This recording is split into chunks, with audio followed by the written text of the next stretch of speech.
Our next guest is Dr. Joseph Kibler of Brunswick Foot and Ankle Surgery. Dr. Kibler, thanks so much for joining us today. Thank you for having me.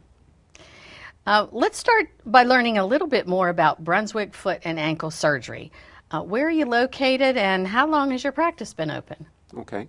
We're located in 2 locations in Brunswick County. Really? We're in Supply, right next to Brunswick Community Hospital. And we have a secondary location in Leland at the Waterford Medical Center. We've been in Brunswick County now for about 5 years. That's great. Let's talk a little bit about the services that you offer. Okay. You know, as a general foot and ankle surgeon, we certainly offer all foot and ankle surgical treatments, but from an ancillary service standpoint, we have in-office x-ray, we have in-office ultrasound examinations, we provide vascular or circulation testing for patients. We have a diabetic shoe program where we fit diabetic patients with shoes on a professional level. And you know, certainly we provide foot and ankle orthotics or braces for patients as well as all the general surgical treatments that we provide. Let's talk a little bit about your background, about your education and so forth. Okay. I'm originally from Altoona, Pennsylvania, and so I migrated down south with the rest of the birds that came from the north. Right. And I did my undergraduate education at Juniata College in Pennsylvania. And I spent a year in England studying pre-medical studies at the University of Leeds. And then I matriculated to the Temple University School of Podiatric Medicine in Philadelphia. And I spent 4 years there getting my Doctor of Podiatric Medicine degree, which is a physician who treats all foot and ankle medical and surgical problems.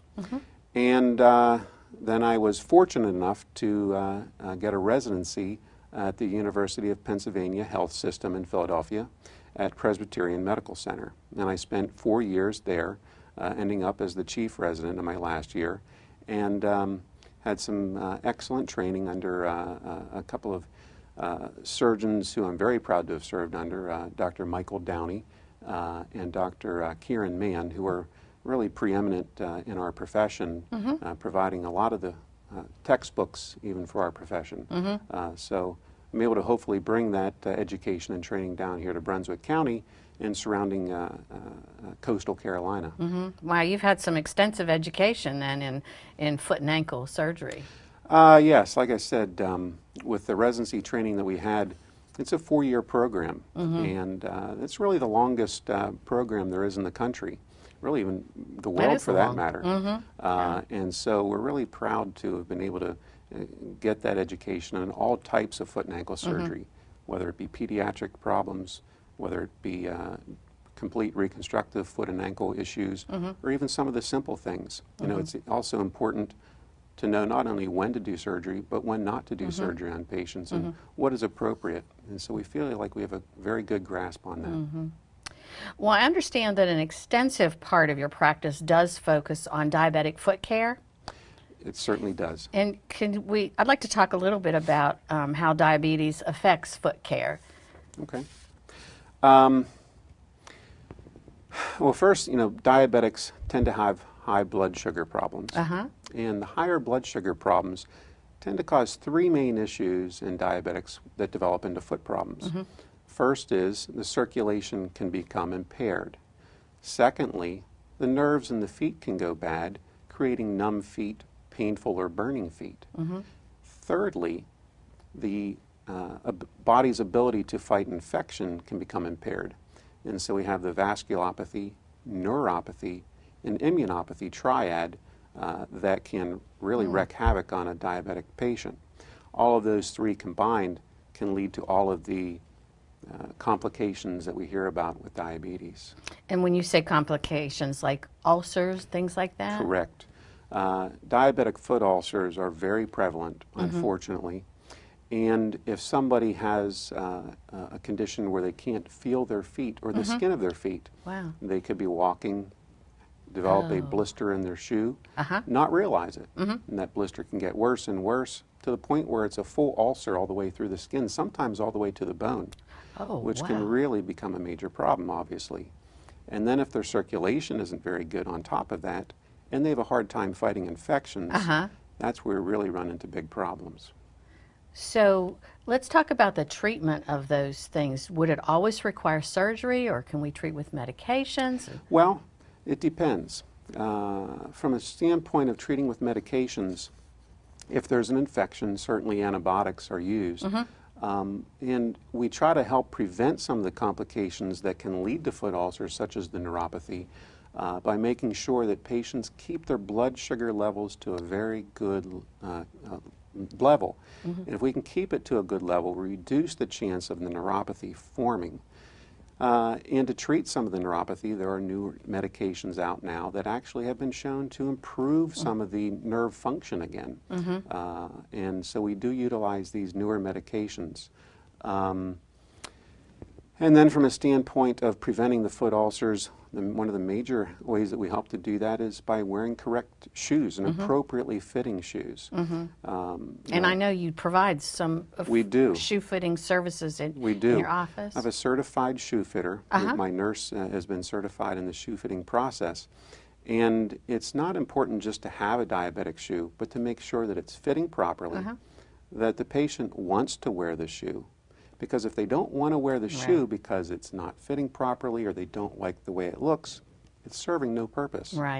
And so if we can get them into a shoe that's properly fitted, that is comfortable for them and looks nice, they're going to wear it. And statistics show, and Medicare has really come to the forefront in this, that the amputation rate, the ulcer rate, has significantly decreased by the use of diabetic shoes.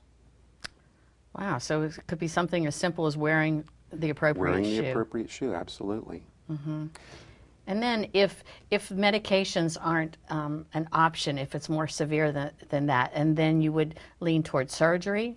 Well, yeah, in some cases, surgery can actually preempt or prevent a foot condition or a foot ulcer from occurring if a person has a particular deformity, a large bunion, a severe hammer toe, or a malpositioned toe.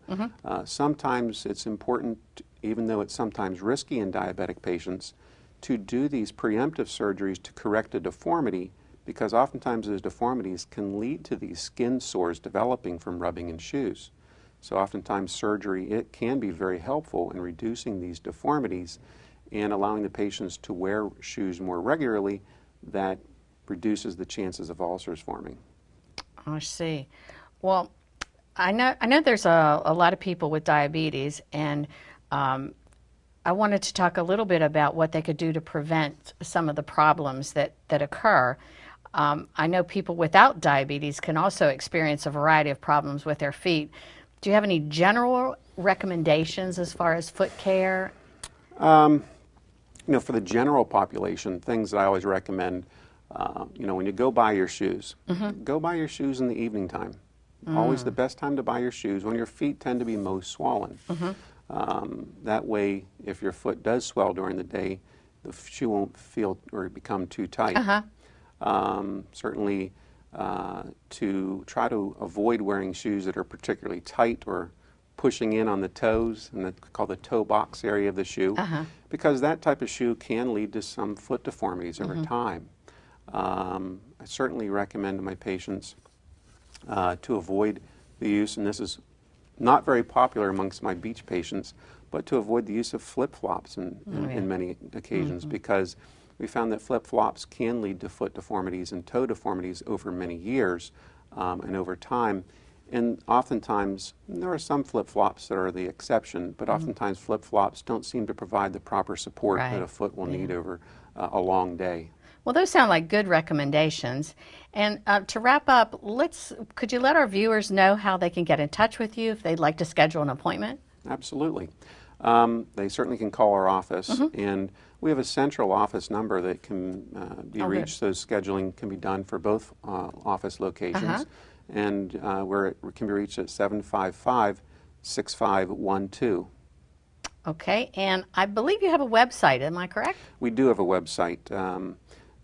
We can be reached at www.atmc-TV www.drkibler.com, and that's drkibler.com. Great. Well, Dr. Kibler, it's been a pleasure having you on the show today. I know this information will be appreciated by all of our viewers. Thank you very much for having me. You're welcome.